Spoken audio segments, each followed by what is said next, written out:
Good afternoon, I'm Ed Pozzuoli, CEO of Tripp Scott, and today we're joined by the CEO of Port Everglades, Jonathan Daniels. Jonathan, welcome. Great to be here with you this afternoon, Ed. Well, Jonathan, before we get started in some of the details of what's going on at the port now, talk a little bit about, so our viewers understand, the economic engine, the public asset that is the Port Everglades. Talk about the impact of Port Everglades on our community. Sure, and certainly most of what you see is probably the most predominant aspect of what you see day in and day out. That's the cruise operation. And it certainly is huge, considering there's 84,000 people in Broward County that work in tourism and hospitality. We're an extension of that, post cruise, and what we're looking at with development of the cruise. It's truly going to have a large impact, not only into the community, but South Florida as a whole. We're the third largest cruise port in the world when you consider home port, so we are truly on a global scale. What people, I think, don't see are the aspects in the public importance of our energy aspects and our container aspects. 80% of what comes into the port is actually consumed in South Florida. We are a consumption zone port. So as you see the economy grow, the port's going to grow. It's a natural hinterland that we have. But also, let's point to energy. And I think the importance of the port was really never felt so much as when the Colonial Pipeline disaster occurred, the hack that occurred this past summer. And taking a look at that, and we were insulated from that because of the fuels that come in, the jet fuel for the airports, what you fill up with at the service stations. All of that comes through Port Everglades. I don't think a lot of people understand that. So when the panic was occurring throughout the state, everybody else down in South Florida was saying, hold on, you need to remain calm because of Port Everglades and because of the public importance. And certainly I think we're going to see expansion that's going to occur specifically within that sector based on the need to maintain resiliency for the citizens of South Florida. Right, but you came in as port director for Port Everglades during the pandemic. I mean, that had to be just an unbelievable challenge. What did you experience during that time? It was, and a lot of people ask me, do you really want to take over the third largest cruise port in the world? And we didn't just see a slowdown in the economy or in the industry. We saw a complete shutdown. But what I saw in Port Everglades, what I saw in Broward County in South Florida was an ability to rebound better than really any place in the United States. I saw the port truly as an asset, and while we took a hard hit, $92 million lost in revenue during that period of time, more than 50% of our activities are actually energy and cargo related. So while cruise shut down, everything else was maintained. We were essential workers.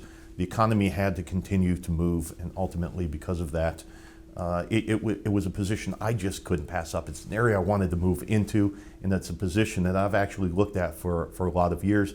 Took the opportunity, and I think certainly it's going to pay off for me personally being down in South Florida. Well, I hope we've met your expectations when you moved down here. To everybody, even during the most difficult time, has been absolutely wonderful, welcoming into the community and providing the resources that we need to be able to grow. So talking about, not just South Florida, but now you've been, elected to the Florida Ports Council. Yes. And talk about how that is being chair of the Florida Ports Council. What responsibilities do you have? Certainly, first and foremost, I'm paid by Broward County. I'm paid to make sure that we enhance everything that goes on at Port Everglades. Port Everglades, right. It is, but ultimately, as the chairman of the Florida Ports Council, you have 15 ports that you have some influence on and some responsibility to be able to represent. We have an absolutely fantastic group of port directors that are my colleagues and in many respects my friends. So this past week, as I was up during a press conference with Governor DeSantis, we had my counterparts from Jacksport, from Tampa, from Panama City, and we're all extolling the virtues of Florida's ports as a system. But it's talking about how we can, as a system, try to alleviate some of the backlogs that are occurring on a national scale.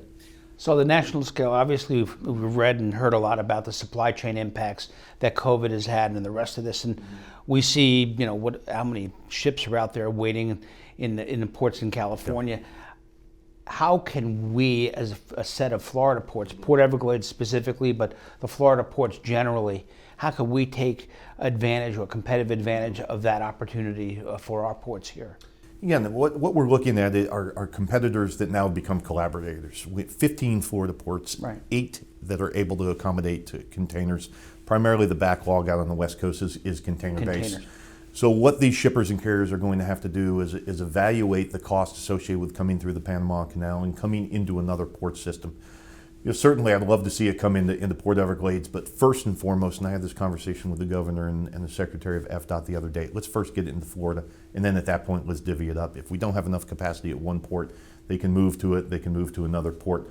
Short term, we are talking about, and we use a little bit tongue in cheek, let's not let this backlog become the Grinch that stole Christmas.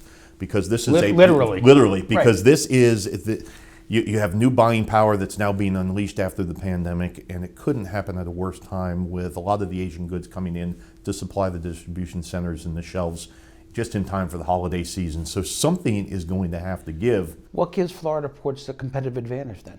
I think the low cost activities, the flexibility, the 24/7 operations that occur. And again, if you can't handle it in Miami, you come 26 miles up the coast and you handle it at Port Everglades. If you can't handle it here, you move up into Palm Beach, Port Canaveral, Tampa, and Jacksport. And actually, Jacksport announced last week that they are helping out with some of the congestion, though it's on the east coast of the U.S., as there will be a service that will be coming out of Northern Europe that instead of calling another U.S. port and a close competitor of them, they're coming into Jacksport for at least 120 days. And we know the operations that are efficient in the state of Florida. Once they get it, it's going to be tough for it to leave Florida. It's going to be tough. So we can for it get the containers offloaded and onto trucks and out the door. We can, especially for land bridge operations. A lot of what comes through Southern California gets put on rail, gets put on the road, and comes to the East Coast just because it's the closest to Asia. Instead of that, come through the Suez, come through the Panama Canal, come directly to the East Coast, come to the state of Florida. Let's focus back now on Port Everglades. The mix between cruise lines and cargo is kind of a very interesting mix. Talk a little bit about that and why that protects our community. It does. A lot of what we do and a lot of what the labor goes into is would be helping the passengers and helping to provision the cruise ships. Again, that completely went away. But we were insulated in many respects. The energy, other than the jet fuel, of course, because we saw a reduction in the amount of airplanes.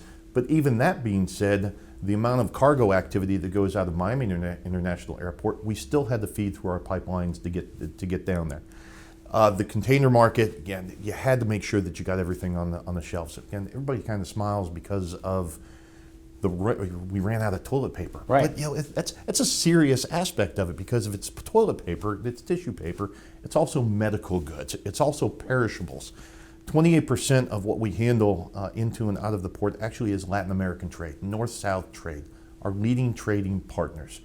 So as their economies dropped a little bit, it certainly impacted the port. We took advantage of that by seeing production come in from some other areas.